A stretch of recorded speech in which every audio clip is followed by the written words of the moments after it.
25 பேர் கூப்பிட்டு போனதுல வந்து நான் இருப்பேன். கஸ்டமர்ஸ் எல்லாம் வருவாங்க, அதான் வருவாங்க. சொல்ல முடியாது, அவங்க சொந்தக்காரரே வருவாங்க. இங்க சூப்பரா ஆர்கனைஸ் பண்ணா போதும். ஆனா இதெல்லாம் செய்யறதுக்கு ஒரு நாளைக்கு minimum 3 to 5 hours you should concentrate on some property. செய்யலாமா செய்யக்கூடாது? முதல் புக்கிங் ஒன்று வந்துருச்சா?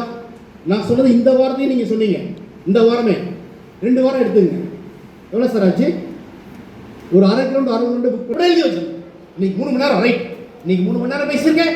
நாளைக்கு 3 மணி நேரம் யாரா பேசினா உங்க நேரில் போய் செஞ்சுருக்கேன். இன்னைக்கு இருக்கீங்க தோமலையில் ஒரு நாள் ஃபீல்டு இருக்கு, புளிக்கரையில் ஒரு நாள் ஃபீல்டு இருக்கு, இங்க இருந்து வையம்பட்டியில் ஒரு நாள் ஃபீல்டு இருக்கு, இங்க இருக்கு ராணிபுரம் ஒரு நாள் ஃபீல்டு இருக்கு. ரைட்டுங்களா?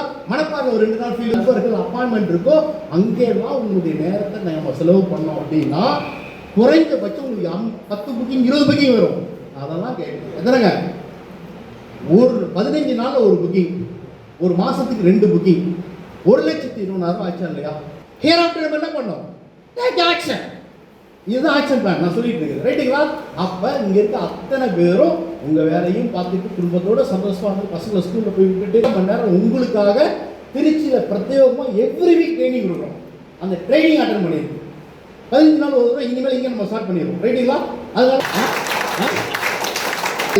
இருக்காங்களா இல்லையா? 1 லட்சம் சம்பாதிக்கவங்க யாருமே இல்லைங்க, சம்பாதிக்கிறாங்க. நேரம் வம்சத்துக்குன்னு ஒதுக்கிடுங்க. ஏன்னா இந்த தொழிலுக்கும் அனுபவம் வேணும். ரைட்டுங்களா? இந்த தொழிலுக்கும் எக்ஸ்பீரியன்ஸ் வேணும். இந்த ஃபீல்டில் என்னன்னா உங்களை வழிநடத்தக்கூடிய நீங்க 25% பாலை ரன் பண்ணி கொண்டு வந்துட்டா கோல் அடிக்கிறதுக்கு நாங்க யாரா இருப்போம். எங்க சைட்ல சார் உங்களுக்கு அப்ப இதுல ஒருத்தர் சாட்டிஸ்ஃபை போலாம்.